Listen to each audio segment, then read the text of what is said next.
From the land to Grant University in Urbana-Champaign, Illinois, this is the Closing Market Report. It is the 6th day of February, 2025. I'm Extinction's Todd Gleason.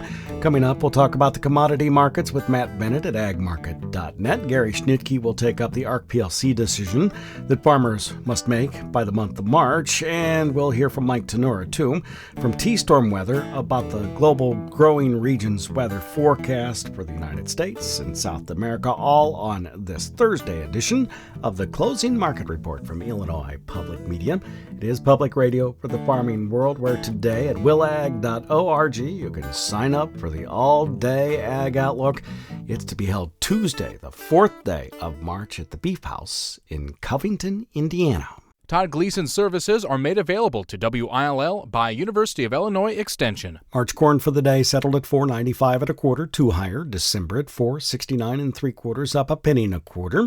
March beans at $10.60 1/2, up 3.5 cents. November at $10.66, 3.5 higher. And soft red winter wheat in the March at $5.87 3/4, up 15.5.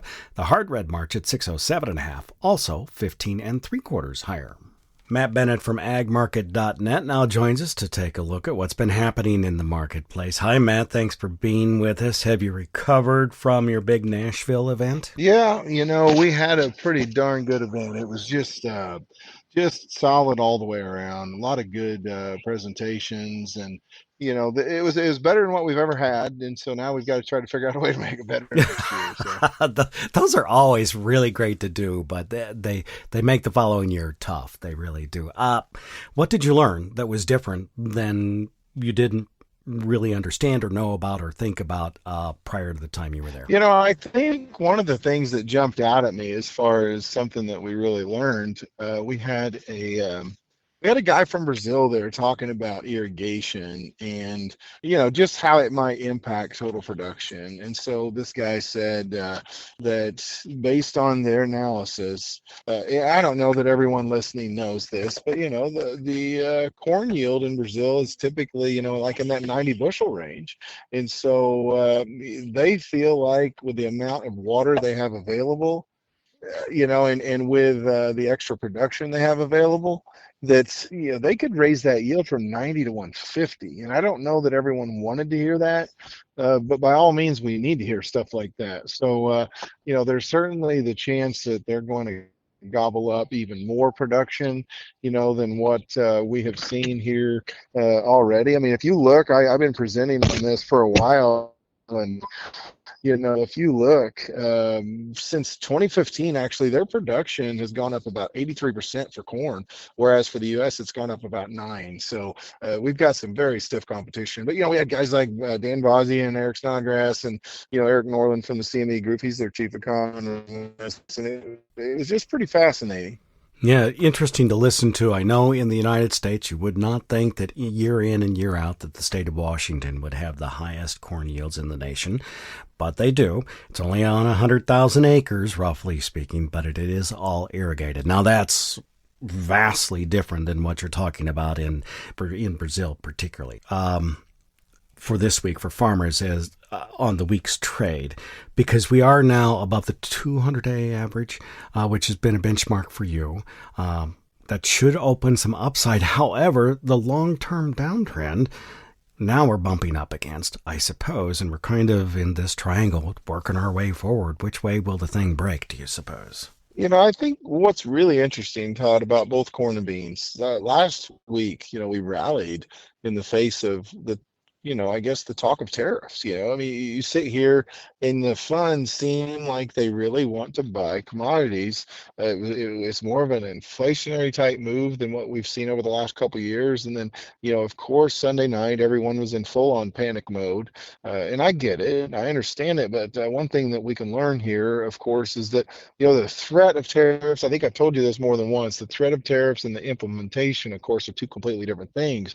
So even in the face of potential tariffs, funds were buying, but you see that they came right back in and bought this thing there on Monday, both corn and beans, and then you come in today and you have pretty steep losses there for a while, and you turn right back around and they buy weakness once again. So, are we going to push up above that long-term downtrend? I guess my thought on soybeans is pretty tough, to assume that happens without major weather. And so, from my own personal opinion, I do think, rewarding this thing as you go incrementally makes some sense. But at the same time, Todd, this is more of a supportive field than what we've had in quite some time. So is it inflation driven, do you suppose, for those funds only, or are they looking at that 1.5 billion bushel carryout and saying at 10% stocks to use ratio, it could tip either way easily? Yeah, I think what it boils down to whenever it comes to corn is, you've whittled corn stocks on the world basis down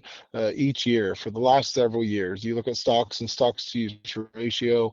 And then whenever you start talking the U.S. balance sheet last year, of course, U.S. balance sheet, it left everyone feeling like, hey, this is a ballooning thing that we haven't seen for a while. Highest stocks to use we were going to see for a while, highest stocks we've seen. And then you come in here this year and you kind of stop that trend of higher stocks and stocks to use ratios. And so I think ultimately the funds have come in for a couple different reasons. I got to think there was a lot of money on the sidelines coming into the election just because of the uncertainty of what the direction might be. Sometimes you see commodity inflation whenever you see, for instance, the equities fall apart. Well, really we haven't seen that. The equities have held right in there. And so I've got to think there was a lot of money looking for a home, and they looked at commodities and said, hey, we feel like these things are too cheap. So I think it's a variety of influences, but ultimately I think the funds want to be long to see, hey, does this Safrinha crop pan out or not? First of all, and then second of all, as far as the U.S. is concerned, yes, we're probably going to have a lot of acres. Hey, but we're going to have weather issues this year. So they've built this long for a reason. I don't think they're going to give it up too easily just yet. So you made some sales, new crop that is, already, I believe. Are you satisfied there, and is there anything else to do? Yeah, I mean, for right now, I think anybody that hasn't done anything, if they wanted to leg into something on a flexible basis, I mean, that's what we've tried to do with all of our sales this year, because we knew it was kind of a fluid situation. But if you haven't done anything yet, we've been rewarded, I guess, for not doing anything in here. And I think when you look at input costs, if you've got them all locked in, being here 35 cents above where we traded for so long in that 440, 435, 440 level, you got to expect that it would be smart to at least step in and do something. So I'm not of the opinion you go hog wild, but at the same time, I think setting a floor in place as you go up just on increments of bushels makes a heck of a lot of sense to me. Hey, thanks much. Anything else before I let you go? No, I think it's a good, it's a more supportive feel, so we got to be thankful for that. And hopefully we'll continue to see more buying. Thank you. That's, of course, Matt Bennett. He is with agmarket.net. Up next, there's a tool on the FarmDoc website called the Farm Bill What If tool that can help producers make decisions about ARC and PLC and which of those two programs they should use. However, the article that the FarmDoc team has written and posted to the FarmDoc Daily website includes some interesting numbers as it's related to both ARC and PLC. PLC uses an effective reference price, and ARC uses a benchmark price. I won't go into how each of those is figured, but the benchmark prices are much higher than the reference price. However, you have to multiply that benchmark by 86%. So here are the numbers and what they mean. For corn, the reference price under PLC is $4.26. The 86% benchmark price is $4.33 under ARC. Soybeans, $9.66 for the reference price under PLC, $10.47 at the 86% benchmark price. And for wheat, $5.56 for the reference price under PLC, and $5.78 for 86% of the benchmark price. Effectively, what this means, says agricultural economist Gary Schnittke, is that producers, at least in Illinois and probably in a large part of the Corn Belt, should be choosing ARC County this year for corn, soybeans, and wheat.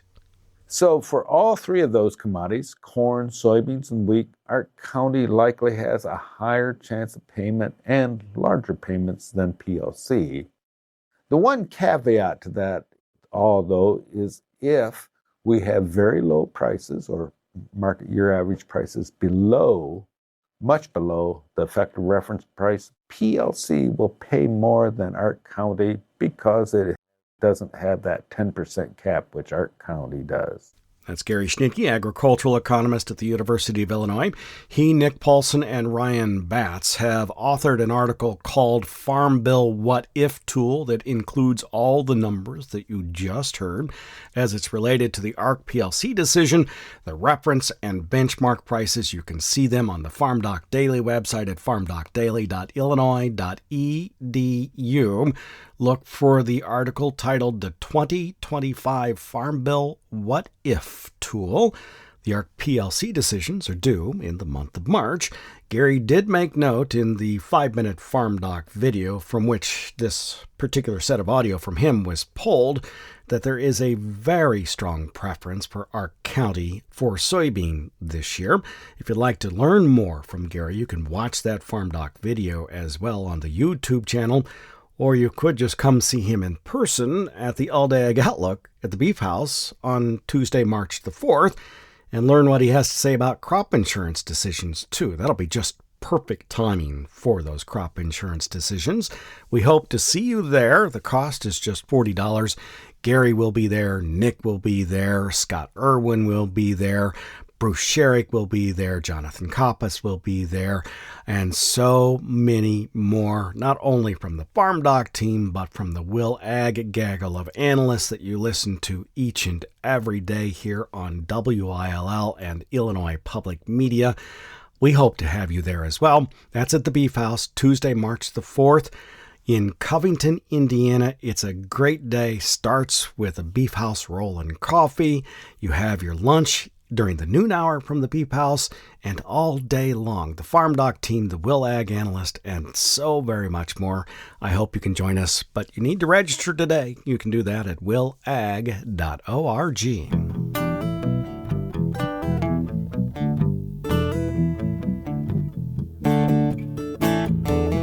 The theme music for the Closing Market Report is written, performed, produced, and courtesy of Logan County, Illinois farmer Tim Gleason.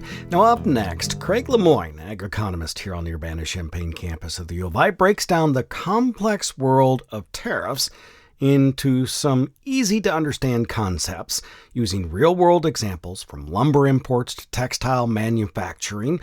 We'll learn how tariffs impact international trade and domestic industries. Tariffs are in the news. Tariffs have been in the news since November. And so let's dig in a little bit into what a tariff is. A tariff, simply put, is a tax on imports. Give you an example. Let's say that a home builder in Wisconsin imports lumber from Canada. If we put a 25% tariff on that lumber, then for every $100 of lumber pre-tariff, now that importer buys the $100 of lumber and cuts a check for $25 to the government as a tax. That lumber now costs the importer $125 instead of $100. So that importer then, when they sell that lumber or they build a house, they're going to have to reflect that increased tax they paid the government in the cost of those materials. And that, in a nutshell, is a tariff. Well, let's dig one layer deeper. When we think about why we use tariffs from an economic standpoint, we can use tariffs for a number of reasons. We can try to raise revenue from a federal government standpoint. We can participate in what's called protectionism as well. And either way, the idea is, okay, well, if we raise the cost of goods outside the United States, perhaps we're more likely to use goods generated inside the United States. Growing up, I lived in El Paso, Texas. And during my time growing up, there was an act that passed. It was the North American Free Trade Agreement. And you saw a bunch of textile companies like Levi's and things that made blue jeans pop up on the border of Mexico and the United States.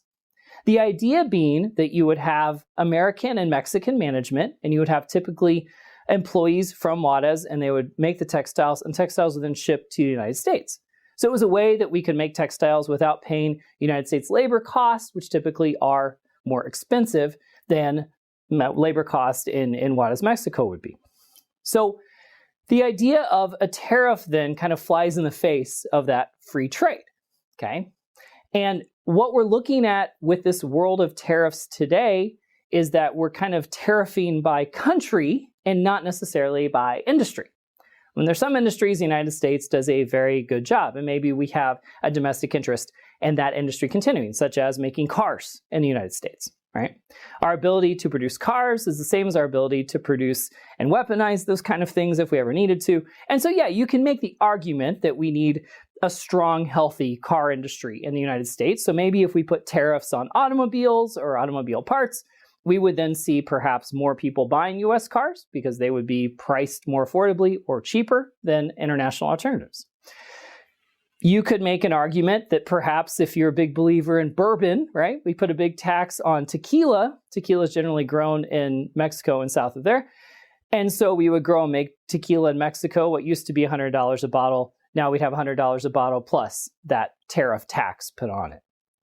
But to summarize a little bit about tariffs, the reason that we use tariffs might be to raise funds. It might be to protect American jobs, to grow American industries.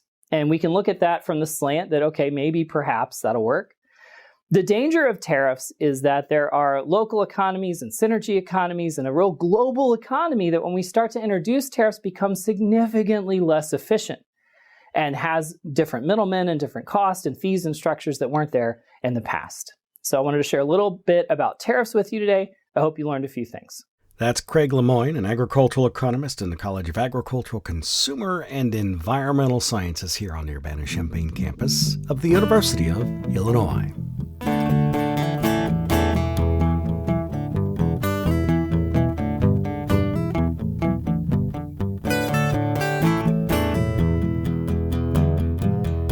We're now joined by Mike Tannura. He's the CEO and president of T-Storm Weather. That's tstorm.net online. Hi, Mike. Thanks for being with us again on a Thursday. Let's turn your attention to South America. What's the weather story developing like as we enter the summer and or harvest season, depending on where you are in that continent? Well, we're basically watching heat in Argentina. It's going to be hot there for about 5 more days, and this is a continuation of a pattern that started over a week ago. So this has been an unfavorable setup for their corn and soybeans. Now, the heat is going to break once we get into Tuesday and Wednesday, and we will see some storms when that front moves to the north. But the potential problem is that it's not a lot of rain with this front, and even though there are some rains even beyond then, those don't look to be too heavy either. So in the end, in Argentina, we're looking for below normal rainfall over the next 2 weeks. And we really need a lot of rain because it's been kind of dry over the last month or two. And Todd, if we don't get these rains, there'll still be time to get out of this situation if we had rain in the end of February and into March. But overall, we'd like to see those rains come in sooner than later so we can stop talking about this so much. And if you move to Brazil, what kind of conditions are they harvesting under today? Well, in Mato Grosso, where they are harvesting soybeans, they're seeing a mix of dry and wet periods. So not an ideal situation, but not a problematic one either. And they're basically going to continue to see that going forward. If you move on to the south, that's where some concerns also exist. They have a similar setup to what's been taking place in Argentina, and they'll see bouts of heat over the next week, and they'll also see some thunderstorms later next week when heat comes to an end. Once we get beyond that, some more storms are going to linger in southern Brazil and in Paraguay, but it doesn't look like heavy rain is on the way. And some of these areas have been very dry over the last 30 days, and these rains coming up are not going to be enough to alleviate that. This is particularly true in Rio Grande do Sul and in Paraguay. So the story there is kind of similar to Argentina's, where it's a little too dry, it's a little too hot, and it doesn't look like there'll be a major change in that going forward. The other thing we'd like to mention about Brazil is that the northern area produces about 15% of the soybean crop. This region plants a lot later than everybody else, and so they are sensitive now because they were planted later. As we move forward, there's not a lot of rain coming up. In Bahia and nearby areas, it's going to stay pretty dry for about the next 1 to 2 weeks, and that's because an upper level high is forming. They average about 3.5 to 4.5 inches of rain over the next 2 weeks, and it looks like they're going to see about 1 to 3 inches. So when we say dry, it still is wet by U.S. standards, but for them, that's just not a lot of rain. In the end, will all of this come to fruition and create yield problems? That's a great question, and we just don't really have the answer to that yet. But all in all, we'd like to see weather improve in all these areas. That would make this story a little cleaner, Todd. Taken as a whole, do you suppose the continent will have a relatively normal harvest, at least for those crops that are already in the ground and growing? Well, at this point, there's no real reason to be concerned about harvesting. If you look at Brazil, this pattern coming up isn't super wet, so people that are ready to harvest are not going to have major problems doing that. If you look into Argentina, they also, are pretty dry, and even though they have some rains coming up, it wouldn't be enough to impede harvesting, but they'll only start to harvest early corn over the next few weeks or even in the next month. And their key weather for harvesting really doesn't start for about another 6 to 10 weeks. So it's kind of hard to think too much about Argentina, but in Brazil at least, they should start to move forward with their soybean harvesting, and that will also aid second corn planting, which is beginning now, but key weather for that crop is not until mid-March and especially mid-April, Todd. And then I suppose I was asking as well about total production across the continent. Do you think it will be off, relatively normal, yet to be determined? Well, it's hard to come up with a scenario where they have a great crop. So is this going to be one of their better crops on record? Probably not. The weather has not been cooperating in Argentina, hasn't been cooperating very much in southern Brazil and Paraguay lately. And as they move on to the north, it's probably been okay there, but they're kind of going to make up for everybody else. So, at this point in time, it's kind of hard to get too excited about a great crop. It's a little too early to get excited about a poor crop because we still have some weather to get through coming up. And as we do move forward, it doesn't look totally terrible as we already talked about. So all in all, probably a near trend crop, maybe below trend if some of these other stories become a little more prominent. But, at this point in time, it hasn't been ideally wet and cool, that's for sure. Is there anything that you're watching in the United States we should be aware of? Well, there's a much colder period that's developing in the Dakotas, and even though that doesn't mean much directly for agriculture, it is going to set up the main storm track across the southeastern Corn Belt, the Mid-South, and especially the northeastern U.S. As we move forward, we can see that a number of rains and snow that are coming up. These are going to start affecting different areas this weekend, and especially 1 to 2 weeks out, where we could see some pretty big storms from Pennsylvania on to the northeast. Now, how all this pans out is a little bit too early to determine, but the soft red winter wheat crop is certainly going to turn wetter, and we also think we're going to see some river and field flooding, basically from the Ohio River on south. So we'll see how all that plays into logistics later on this month and next month, but that's kind of the main thing that we're keeping an eye on now. Thank you very much, Mike. Thank you, Todd. That's Mike Tannura from T-Storm Weather. He's at tstorm.net online. Joined us on this Thursday edition of the Closing Market Report that came to you from Illinois Public Media. It is public radio for the farming world, online, on demand, anytime you'd like at willag.org. I'm Illinois Extension's Todd Gleason.